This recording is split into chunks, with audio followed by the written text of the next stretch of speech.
Hello, and welcome to Supporting Student Leadership Development. My name is Tiffany Fritz, and I am the Director of Parent and Family Programs. I will introduce our presenters in just a moment. During this session, we encourage participants to engage, ask questions in the chat, unmute yourself and ask them if you feel comfortable.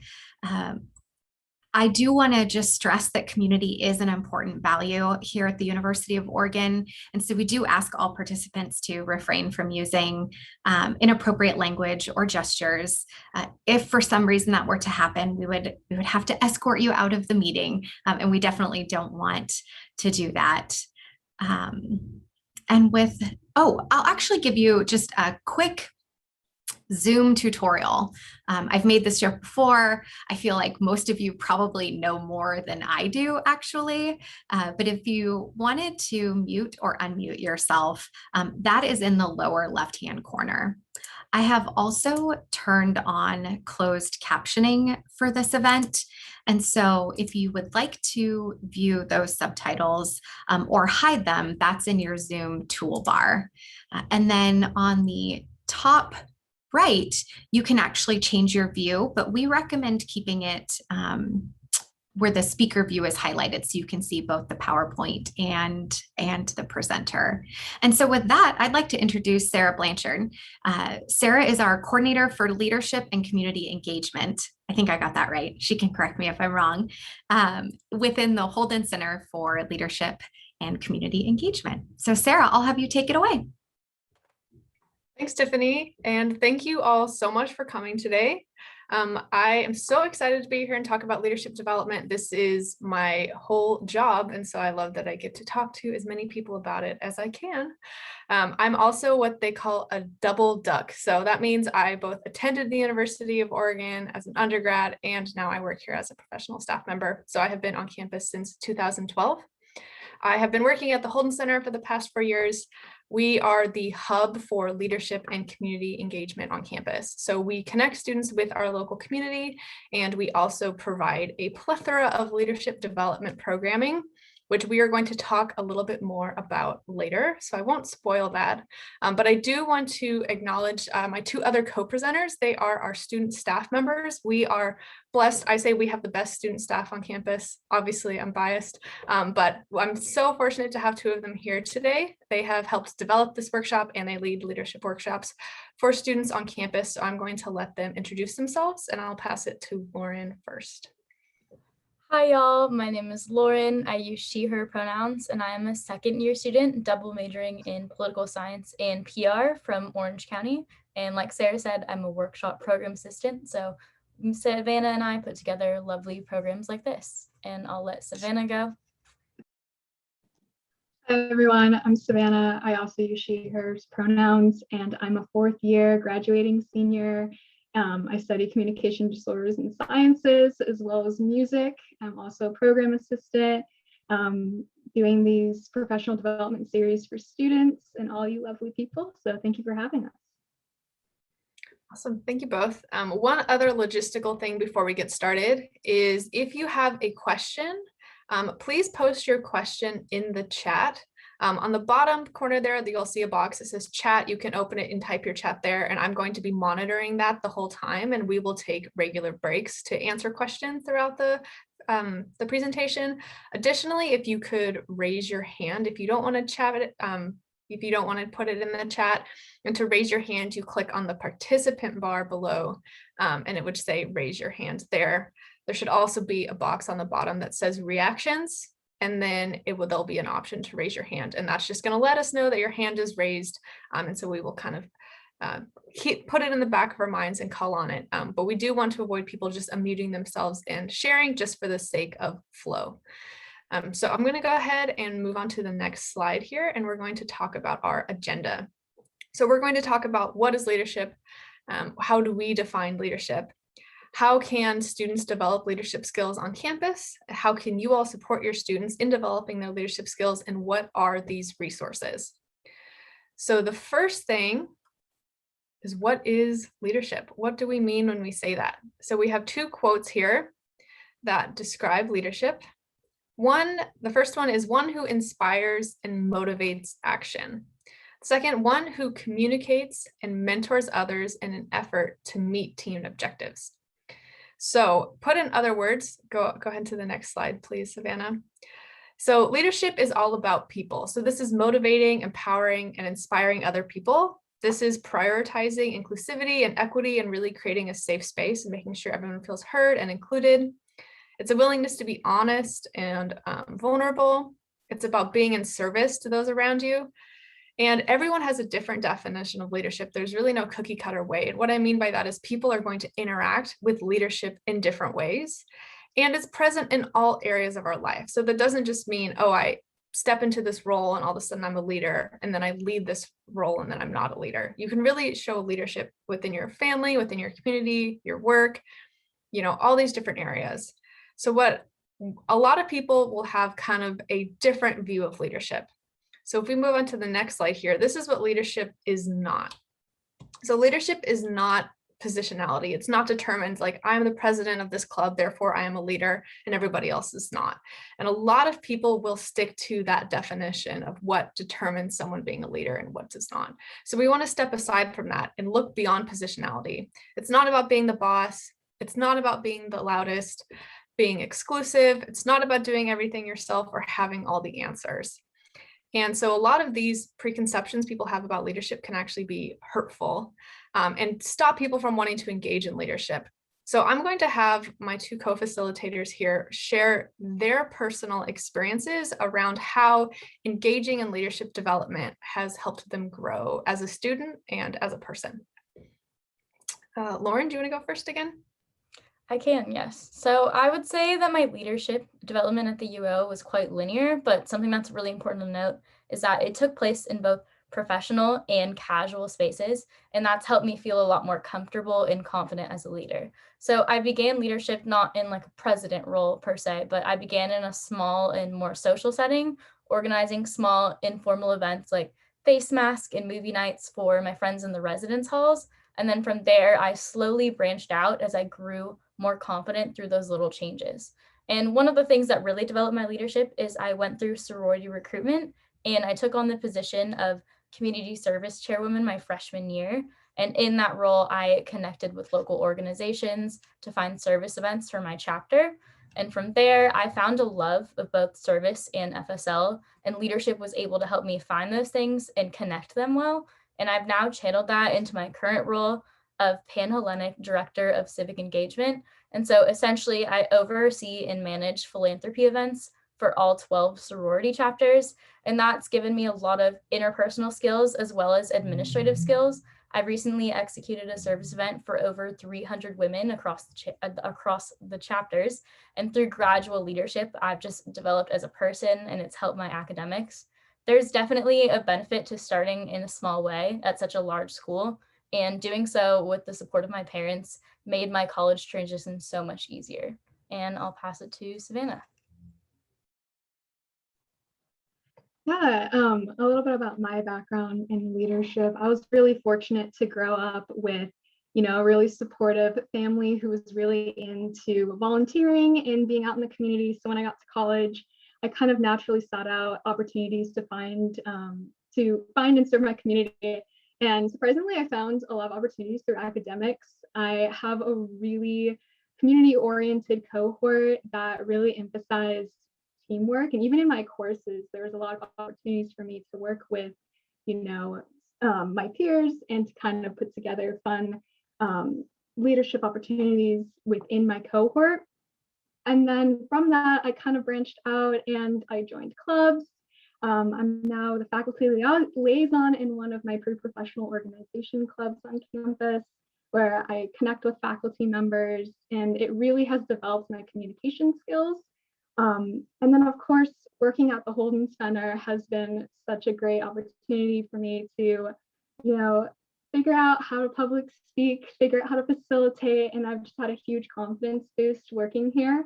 And I feel like I'm a really active part of, not only my cohort, my clubs, but in the U of O community as a whole. Awesome. Thank you both so much for sharing. In general, as you can see from these examples, and then the other assessment that we've done on campus, that students have found that engaging in leadership development has increased their responsibility. They've increased their time management skills, increased empathy, their confidence. This is one of the biggest things that we've seen, that they're confident in all these areas of their life. They're more willing to step outside of their comfort zone. This can include taking on a different role, or maybe like applying for a job that they wouldn't normally have applied for. And then they've just noticed in general that these skills transfer to all these different areas of their life. So obviously leadership development is really, really big for just the way that they interact with campus and life after campus. And so on the next slide here, we're going to start talking about why does this actually matter? So these are some statistics from it's called NACE, which stands for the National Associations of Colleges and Employers. So this is a professional organization that works with college career readiness and with organizations that want to hire college graduates. How they define leadership is leveraging the strengths of others to achieve common goals and using interpersonal skills to coach and develop others. So it's important to notice that it's not about the position that you hold, but the impact that you're able to make in the people around you. So on the graphic here is outlining, go ahead and go back, is the 8, there we go, the 8 skills that are most desired for employers. And so you can see that leadership is on here, and a lot of the other skills are connected to leadership, like critical thinking, communication, collaboration. So the next slide is when we're going to talk a little bit about leadership in specific. So even though it's number 5 on that list, NACE has stated that within their research, they found that leadership is actually an employer's most desired attribute. So 80% intentionally look for leadership skills. And this is not holding a leadership position, but these are the skills that we talked about earlier, empowering others and being a support system to others. So the last piece before I pass it over to Lauren is something to be mindful of, is that Gen Z has a very unique perception of leadership. Overall, they have a negative perception of leadership, especially politicians. They're viewed as dishonest, selfish, and argumentative. This can also be expanded to CEOs or other people that are in prominent leadership positions that might be considered greedy or not serving in the best interest of others.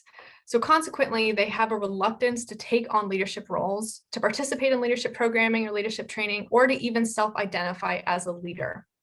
At the same time, and the surveys that they've done, Gen Z has an inflated sense of their leadership abilities.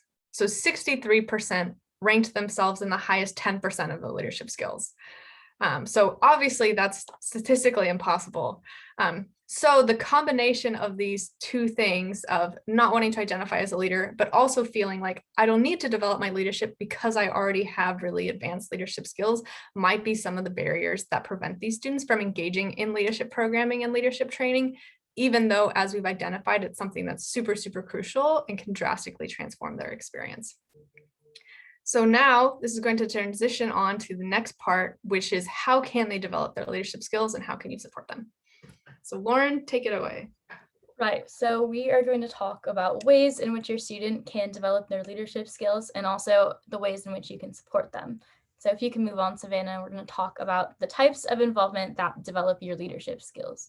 So there's a fairly common misconception, especially among college students, that leadership skills can only be developed in certain realms or roles, which Sarah touched on earlier, like being a club president. But on such a large campus with a variety of resources, it's really important to acknowledge that there are so many more different types of involvement. And so even if it doesn't seem like it at times, your student can build leadership in so many different ways. So the first way I'm going to touch on is academics, and this can be facilitated through classes within the business school or leadership minor. And even beyond business, many majors have honor societies, and even just attending office hours of a professor allows for mentorship opportunities and interpersonal skills. And touching on that, co-curricular activities are another great way to develop leadership skills. These are a wide range of clubs, organizations, programs, or even taking initiative on a group project or stepping into a leadership role. My freshman year, even before I had a position in my sorority, I joined our formal planning committee, and even something small like that helped my ability to time manage and plan accordingly. And I have a close friend who's not very keen on traditional leadership, and she just became the captain of our sorority's intramural team. So it really shows that in co-curricular activities, you can develop leadership in so many ways. Employment on or off campus, season work, part or full-time, you can, within that job, there's so many more opportunities regardless of what job you have, whether that be supervising or training a coworker or overseeing a program or project. Being an orientation leader, otherwise known as a student orientation staffer, was my first college job. And I know Savannah had that job as well. And I guided the incoming freshman class through their orientation experience. So even as a seasonal hire, I gained confidence and took initiative to step out of my comfort zone by managing stuff like attendance spreadsheets. So if you're worried about your student taking on too much during the academic year, summer jobs are an awesome option to develop skills. Internships, finding an internship that will allow creativity and personal growth, doing some sort of project, an initiative that you undertake with a group, such as some community service projects, which Eugene has a lot of. And lastly, this is a very great one, educational opportunities, such as trainings, workshops, retreats, certificate programs, and just make sure that they're experiential. This is a great way for your students to develop leadership skills because, among other things on this list, educational opportunities are low on their time commitment, but they're really high in value. So they can range from like a weekend retreat to a 2-hour seminar and develop leadership really without interrupting other aspects of college life. So that's something super important to emphasize to your busy students. So now we're going to talk about intentional involvement. It's incredibly important to aim for intentional involvement, which doesn't happen on accident. It's really easy to get caught up in all the commotion of college and want to do everything, but the key to your student developing their leadership is actually being really intentional. And by intentional, we mean that ensuring your student is doing things that they enjoy, that align with their values, and that will kind of challenge them, but also help them grow. So I know that this is like a really difficult balance to strike, and that's a lot of different aspects to balance. But just from a personal experience, I've learned to stick with what I like, but push myself within those realms. So I know that I enjoy in life working with lots of people. So I find leadership opportunities like workshop facilitation, sorority involvement, and being an orientation leader that have some cohesion between them and allow me to do things I enjoy while growing as a leader. And if you're looking for ways to support your student in your leadership, in their leadership development, really like push intentional involvement to them by making sure that they aren't doing too much and they're doing what they enjoy. And although my parents have taken the more hands-off approach in supporting my development, my dad and my mom always make sure to rein me in when I try and get over-involved, and they always are making sure that I'm enjoying what I'm participating in. So now we're going to just give an example of ways you can develop leadership. So let's say your student wanted to enhance their communication skills and you wanted to help them do that. It may seem overwhelming, but there are so many different ways to aid your student through this. They can do it by giving presentations, even if that's to you or in classes. They can do it by speaking at conferences, facilitating meetings, calling instead of emailing like professors, or calling instead of texting you. Attending workshops is a great one, workshops like this, Toastmasters and the debate team, which are two campus orgs, marketing roles in club or job, so they have to market to other people and develop those communication skills, DJing for KWVA, which is a campus radio station, and student orientation staff. So really, whatever skill that they want to develop, there are so many ways to enhance their leadership development. And now we're going to talk about how you can support your student. So the first way is sharing opportunities and resources. This is a really great way to connect with your student and guide them to the right opportunities, which can be really difficult for us to do when we're receiving so many emails and so many opportunities. So even just sharing an event you found on a Facebook page or texting them a link to a resource, and we'll show you a bunch of resources in a little bit, that can help guide your student to involvement and just shows them that you care. My mom, she's here. Hi, Mom. She's the queen of texting me opportunities, and it serves as motivation and helps me kind of be intentional with what I'm involved in. The next way is to have a conversation about your students' passions, goals, and involvements. It's kind of hard to guide your kid to becoming a leader without knowing what they are involved in and where they're headed. So try and check in with them about what they're passionate about and what their goals are. Doing so can help you share the right resources and know what avenues are the best for supporting them. And I also want to note that this is a conversation that I would recommend having often, as it's fairly common for college students to switch majors or career objectives even within 1 year. And this can also help you bond with your student as they leave the nest. My involvement as an SOSer helped me bond with my dad a lot, and it actually encouraged him to get in touch with parent and family programs. So he works as a volunteer now. And so his involvement in caring about what I'm involved in allowed us to have a special bond. And then the next one is connecting leadership development to future careers. So as we touched on earlier, intentional involvement is key. So guiding your students' involvements to center around future careers can help put their leadership into perspective. And even if their career path is not similar to what you do, I encourage you all to really aid your student in helping them look for jobs or connecting with them with people in your personal network. My parents have been able to set me up with people in my fields of work, even though they're not in my field. And that's kind of helped me refine my career objectives and line up what I want to do accordingly. Focusing on quality over quantity is another big one. Like I said earlier, a common college mistake is to kind of overload oneself with various involvements because everyone is involved and it's easy to want to do everything. So make sure that you check in on your student frequently to see what they're taking on. And if they seem like they're doing too much, really encourage them to take a step back. And if having doubts, talk about imposterism and leadership misconceptions. So Sarah touched on a lot of those leadership misconceptions earlier, but if your student seems really reluctant to get involved and become a leader, it may be because they are experiencing imposter feelings, or they may feel like leadership is too big for them. And imposter feelings are feelings of inadequacy and often like you are alone in the battle per se. And so make sure that you remind your student of the reasons that you believe in them and empower them as much as possible. Ensure them that many people in college environments can experience imposter feelings. And likewise, if they seem to be apprehensive about leadership, maybe show them all the different spaces in which they can become leaders. And then this next one is the most important one, I would say. Ask your student how you can best provide support. And this is probably the most important way that you can help your student. Although it may not seem like it sometimes, your student knows the way that they like to be supported. So for a personal example, as a student who wanted to go out of state and attend a very large school pretty far away, I knew I wanted independence. And so if my parents were to check in on me too often or frequently ask about work or school, I think I would feel a little stifled. So they've taken the more hands-off approach with me and more check in with me emotionally. And allowing me that independence has been the catalyst for my achievement and leadership involvement. But one of my closest friends that I go to college with, she debriefs her work daily with her dad and practices interviews with him. And that's what works for her. And she's been able to thrive with stronger guidance from her parents. So like we mentioned earlier, leadership is really personal. So it's important to treat it as such with your student and really ask how you can provide them support.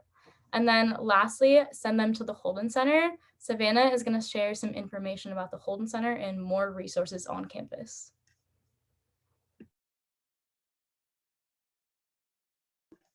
All right, so up next, we're going to be talking about the Holden Center, resources that we offer at the Holden Center, as well as some additional campus resources that may be helpful for students, incoming students, or students coming to the U of O for the first time. So a little bit about the Holden Center, as Sarah said at the very beginning, it's kind of the central hub for leadership development and community engagement on campus. And we really pride ourselves in helping students discover their strengths and talents, developing their leadership skills, finding opportunities for volunteering, service events, service projects, and so much more. Now I'm going to kind of highlight a couple of these programs for y'all to get a feel for what we offer. So the first program I want to highlight, that's the Holden Center program, is Duck Corps.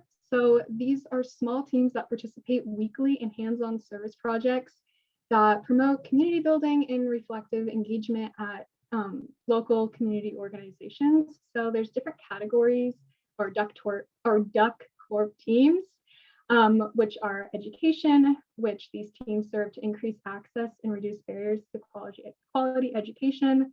Public health, which these teams serve to ensure health and wellness of our community. sustainability, where teams serve to promote sustainable systems in our local community. Poverty alleviation, where teams serve to meet immediate needs or address systemic issues of poverty. And then finally, human rights, where these teams serve to promote basic human rights and civil liberties. So these are ongoing service opportunities, and we at the Holden Center coordinate all the logistics of service, including we were in-person transportation. We've been really lucky in that we've continued DUCOR even in a virtual setting, but we anticipate it coming back in person very soon. Our next kind of program here that we offer is Clifton Strengths. So this is designed to help students discover and maximize their innate talents to achieve success, improve their leadership skills, and empower their leadership. So it's basically a 30-minute assessment that students take, and then they kind of debrief it with one of our Holden Center staff members. So students will take the assessment and get a top 5 leadership strengths and receive this customized report with information on how to guide them and how to use their strengths more effectively. So I was introduced to the Clifton Strengths program when I was a sophomore in college, and by taking the assessment and meeting and debriefing with a Holden Center staff member to interpret my strengths, I found that one of my top strengths is a strength called restorative. So that kind of means that I'm really good at figuring out those problem solving, and coming up with the most, feasible solutions to problems. And I remember thinking that after taking the assessment, I was like, why doesn't every incoming student take this assessment? Because it made me feel so confident in my abilities, and it was just a great celebration of what I do well. And I really would encourage y'all to promote this to your students. It's a great kind of one-on-one based conversation that you have, and it's just really special, I think. Celebrate what you're good at. So that is the Clifton Strengths program. Moving on now, we have our leadership coaching program. So this is different from the Clifton Strengths program in that this program allows students to learn about 7 different leadership related topics. So it's this personalized one-on-one workshop experience that takes a deep dive into leadership topics of your students' choosing. So it's an opportunity for deep reflection and gaining new perspectives and leadership skills.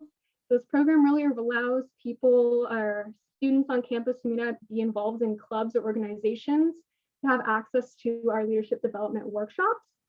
So with that, our leadership workshops are one of our kind of highlighted programs that we offer on campus. These are hands-on leadership development workshops, and they come in a large and diverse variety. They range from fundamental to intermediate to advanced, and a few are identity-based, and they're so varied. I wish that I could tell you all about them individually, but we would run out of time. There's just quite a few. Our highly requested ones, though, are Introduction to Inclusive Leadership Practices, Discovering Your Leadership Style, Overcoming Imposter Feelings, and Leading Your Peers, and so many more. And then finally, this is kind of everything else we have to offer. So for our leadership kind of side, with our leadership and then community engagement, our leadership side, we have Leadership, which is a 4-day, 12-hour experience that kind of challenges students to take risks and discover their hidden talents. And the objective is to really help each participant identify something that they're passionate about and create an action plan to help share that idea with friends, campus, the community, the world. And really the only requirement to attend Leadership is a desire to improve your leadership skills and your leadership capacity, and immerse yourself in self-discovery, community building, and new possibilities. We also have the Leadership Summit, which is a leadership, conference in a way that takes place every year, and it comes with a variety of presenters, a variety of topics, and usually we have an overarching theme. This last year, we were able to do it virtually with themes ranging from how you can empower yourself and also empower your community. We have leadership advising. So this is more of a thing we were in person, but we're hoping to bring it back where advising appointments can be scheduled with professional staff at the Holden Center for advising leadership. Then on our service side of the Holden Center, we have days of service. We actually have one happening tomorrow for Earth Day that we're really excited about. These are once a term events that take place where students are able to come out just for a day. There's not a huge commitment that they have to keep up with, and it's just a really fun way to connect. Like I said, this one's for Earth Day. We had one for MLK Day. And then we also had kind of a civic day of engagement in the fall as well for voting, around voting time. And then finally, we have service grants where students are able to submit their service ideas, and we will provide grant money for them to carry out their service ideas. So those are kind of a brief interview. I know I went kind of quickly over them. So make sure if you do have any questions, you pop them in the chat. But I think we're going to keep moving on. Oh, here we go. So additional resources. So some of our additional resources that we have on campus, I provided some links here on the side for y'all to look over.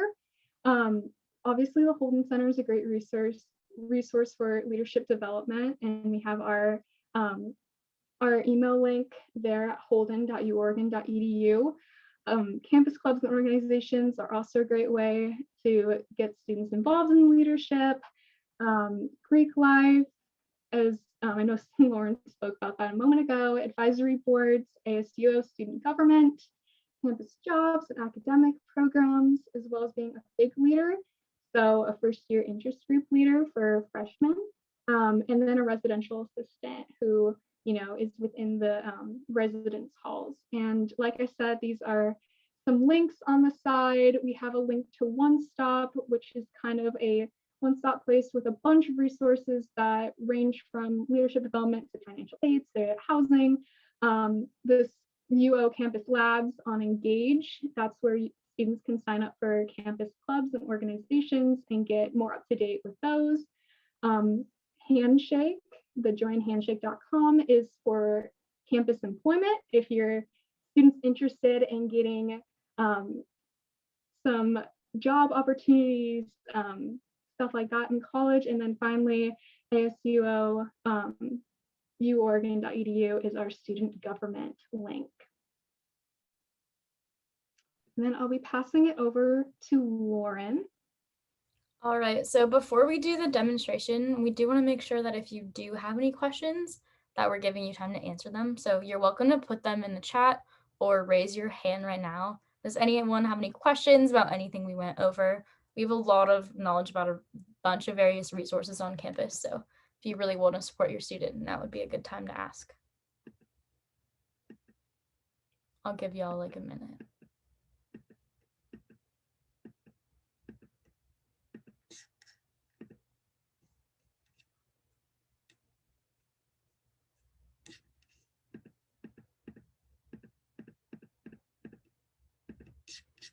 All right, I'm not seeing any questions, but we can totally come back to them if any of you have them later. Lauren, can I make a comment? Of course. Can I make a comment? Yes, I wanted to share with the other parents here that I'm Lauren's mother. But I honestly, I really wanted to share that involvement and leadership has made such a difference in Lauren's life. So, I do encourage families to really encourage their students to get out there, especially during this pandemic and during these times. I think it's made such a difference in Lauren's social emotional.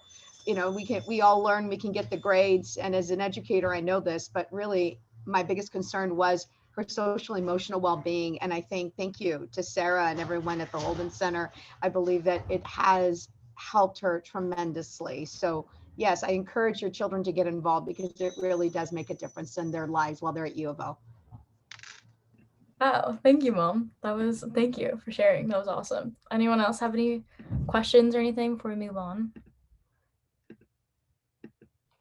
Yeah, there's a question in the chat. If you would like your students to take an assessment, you can actually go to the Holden Center website, which is the first link that we posted, and then they can register for an assessment on our website, and someone will reach out to them via email to get them all set up for the assessment. Unfortunately, the Holden Center is not open right now because we are operating completely remotely. So if they show up at the Holden Center, we won't be able to help them that way. All right, then we're going to go ahead and move on to a demonstration. So this is one of the workshops that we have at the Holden Center, and it's called Identifying and Exploring Your Personal Values. And keep in mind, this is typically a 60-minute workshop, but we're going to condense it into around 15 to 20 minutes.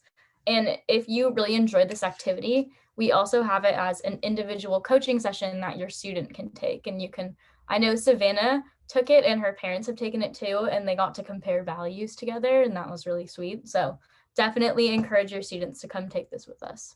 All right, we're gonna go ahead and get started. So here are the instructions. I'm gonna give you a minute right now to go grab a piece of paper if you have one around you. I'll give you a second right now, about 30 seconds before we get started.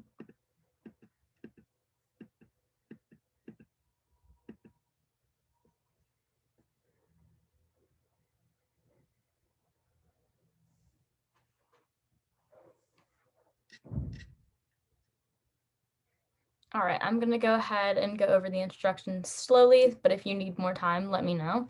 So on the next slide, we're going to have a list of values, and what you're gonna do is you're going to write down 15 to 20 of those values that you resonate with the most.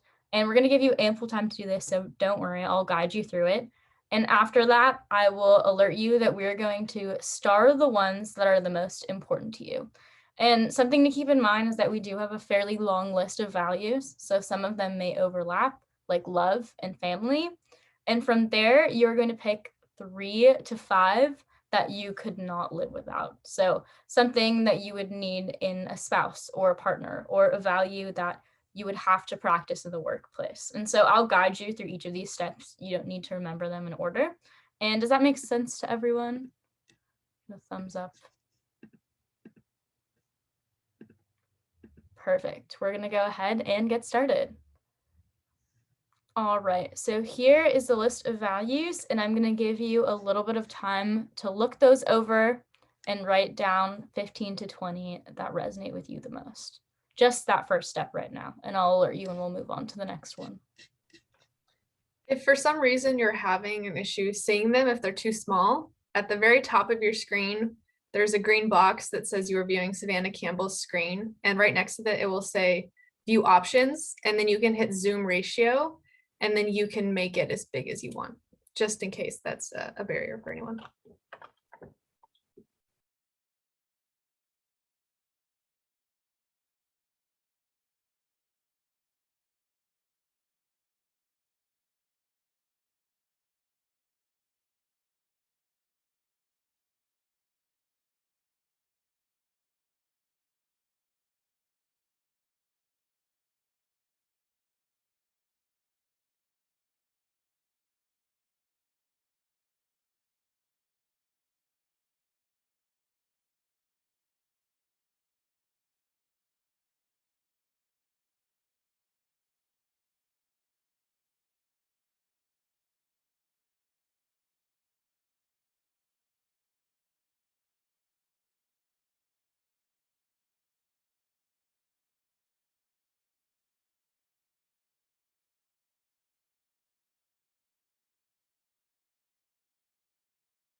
All right, so now you should be moving on to that next step and start starring the ones that are most important to you.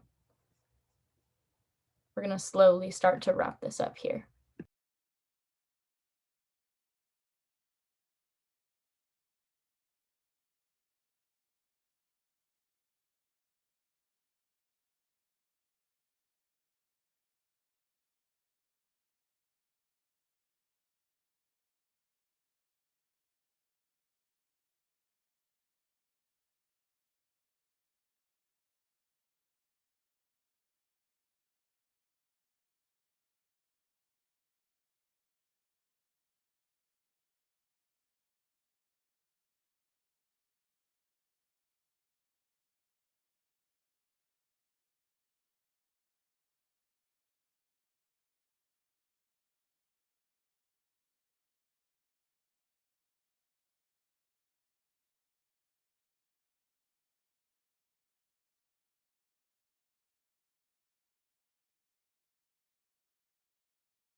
And for about a minute, I'll give you some time to circle the ones that you couldn't live without.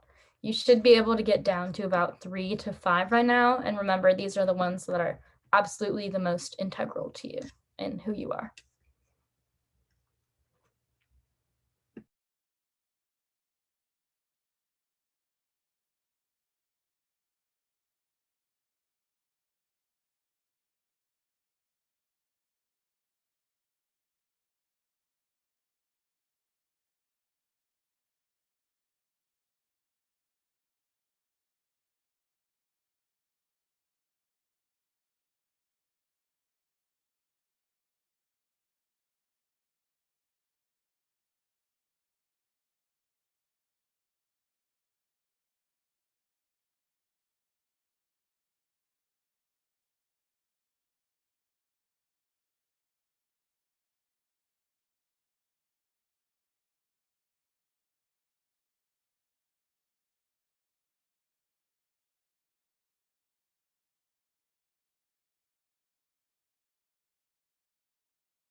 All right, so you should have your values by now, and if not, that's totally okay, but we're gonna go ahead and do some just reflection questions.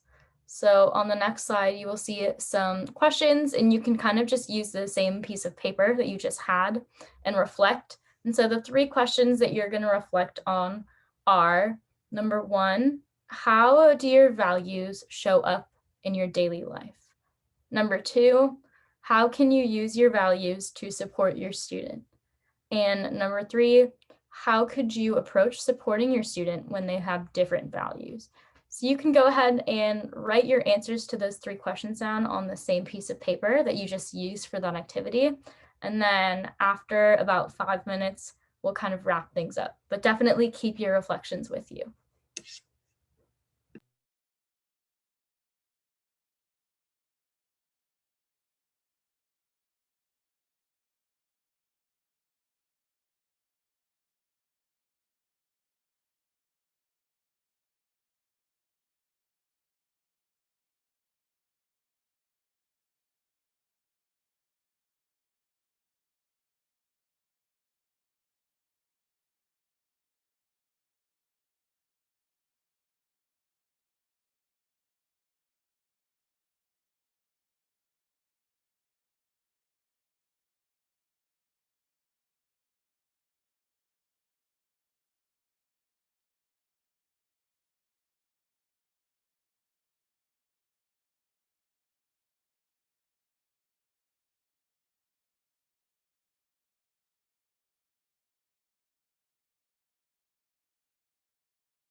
All right, so now as we're wrapping things up slowly, we're gonna do a little activity. Typically, we would kind of discuss these questions in person, but obviously we don't have time for that because this is an abridged version. So we're gonna do a little optional chat activity where we answer the second question in the chat. So you can all share in the chat, how can you use your values to support your student?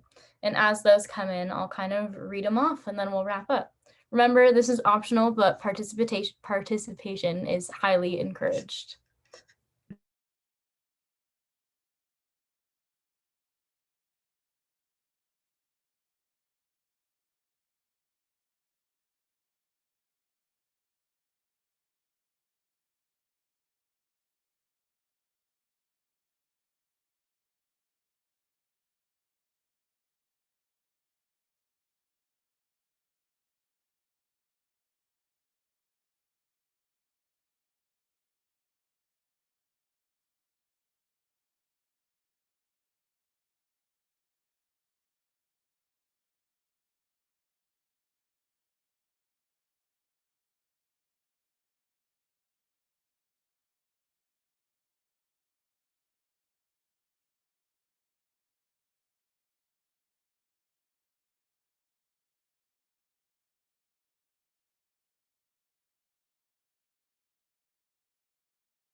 All right, we're going to wrap things up. Tiffany said, I really value authenticity.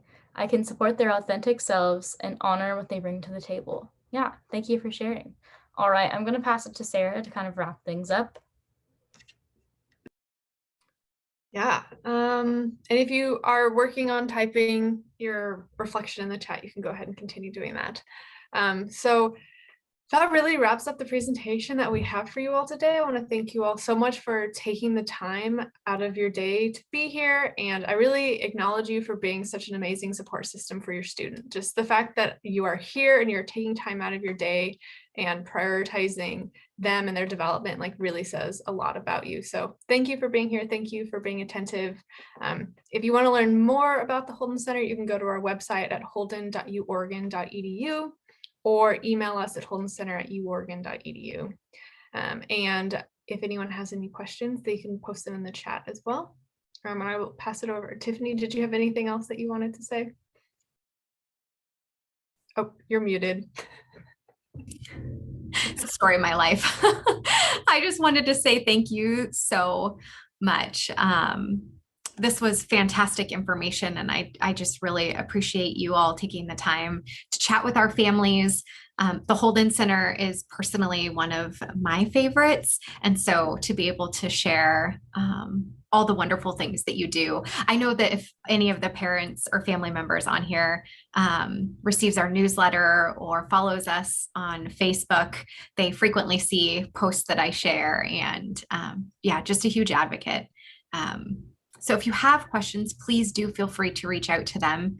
You're also welcome to email myduck@uoregon.edu. But just a big thank you to everyone who participated, and an even bigger thank you to the Holden Center.